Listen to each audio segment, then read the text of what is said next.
Teman-teman, berikut sebuah ungkapan peribahasa. Urusan baut hilang bisa diganti. Hati yang terluka, kemana obat hendak dicari. Begini teman-teman, negara kita punya refleks yang menarik ketika bantuan terlambat dan warga masih terendam banjir. Negara bicara pelan, memilih kata, menyusun narasi, lalu muncul beragam klarifikasi. Tapi ketika sebuah jembatan kehilangan baut, suara negara mendadak meninggi.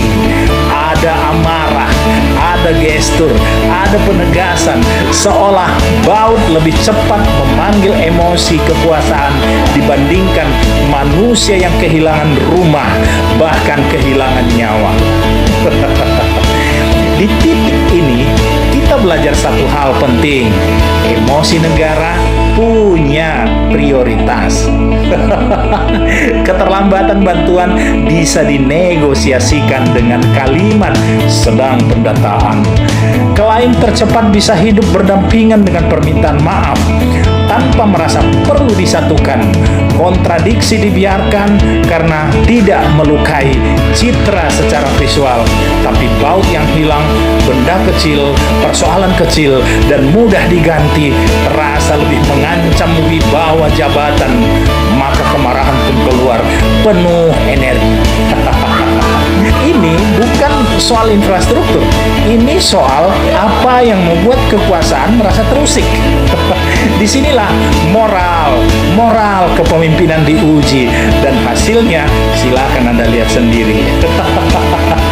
Luka manusia terlalu sunyi untuk memancing reaksi, tetapi baut yang copot justru berisik karena bisa ditunjukkan, bisa disalahkan, dan bisa dijadikan simbol ketegasan.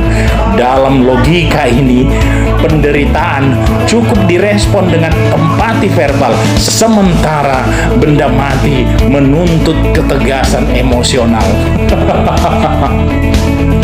Secara etika kepemimpinan, ini sangat berbahaya, bukan karena marah itu salah, tetapi karena arah marahnya keliru.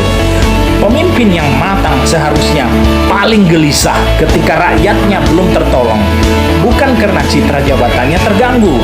Amarah yang salah alamat akan dibaca publik sebagai kepedulian yang keliru sasaran. Sama bahayanya dengan kejadian sebelumnya, negara yang terlihat berbicara dua suara. Satu suara mengklaim kecepatan bantuan, satu suara yang meminta maaf karena bantuan terlambat dan masih melakukan pendataan. Publik dibiarkan memilih sendiri mana yang ingin dipercaya. Dalam kekosongan itu, kepercayaan perlahan bocor, tidak dramatis, tapi pasti, ya, pasti jauh berkurang, bahkan hilang. Padahal solusinya tidak rumit. Dalam krisis, diam yang jujur lebih mulia daripada klaim yang tergesa. Satu suara lebih penting daripada banyak pembenaran, bahkan pembelaan diri. Dan emosi negara seharusnya berpihak pada manusia. Berikut sebuah ungkapan peribahasa. Urusan baut hilang bisa diganti. Hati yang terluka, kemana obat hendak dicari. Begini teman-teman, negara kita punya refleks yang menarik ketika bantuan terlambat dan warga masih terendam banjir. Negara bicara pelan, memilih kata, menyusun narasi, lalu muncul beragam klarifikasi. Tapi ketika sebuah jembatan kehilangan baut, suara negara mendadak meninggi. Ada amarah, ada gestur, ada penegasan, seolah baut lebih cepat memanggil emosi kekuasaan dibandingkan manusia yang kehilangan rumah, bahkan kehilangan nyawa. Di titik ini, kita belajar satu hal penting. Emosi negara punya prioritas. Keterlambatan bantuan bisa dinegosiasikan dengan kalimat sedang pendataan. Klaim tercepat bisa hidup berdampingan dengan permintaan maaf tanpa merasa perlu disatukan.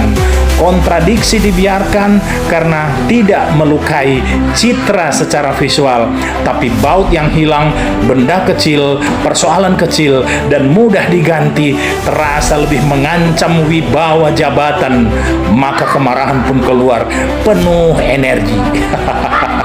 Ini bukan soal infrastruktur, ini soal apa yang membuat kekuasaan merasa terusik.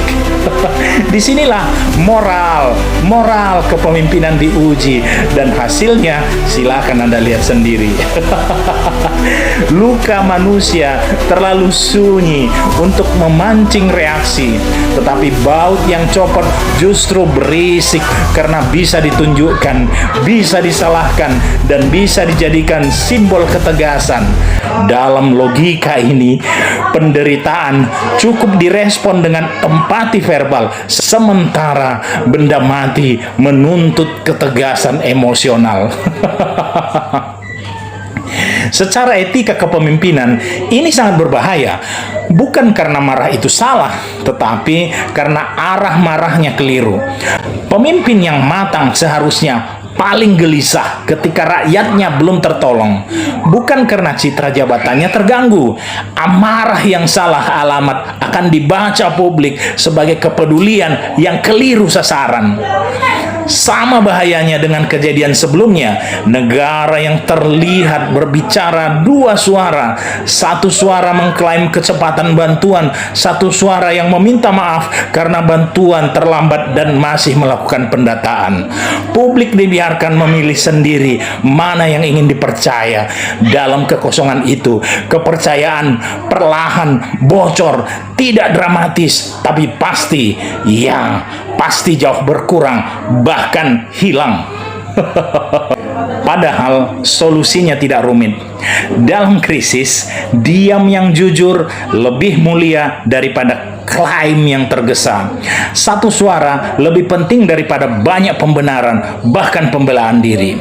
Dan emosi negara seharusnya berpihak pada manusia lebih dulu, pada warga negaranya yang korban, dengan kecepatan bertindak menolong. Bukan pada persoalan baut yang hilang, sebab pada akhirnya baut bisa diganti. Tetapi kepercayaan publik jika sudah lepas, jangan harap bisa diganti. Itu saya, Engran Silalahi, guru peradaban Indonesia dari Sumatera Utara. Horas.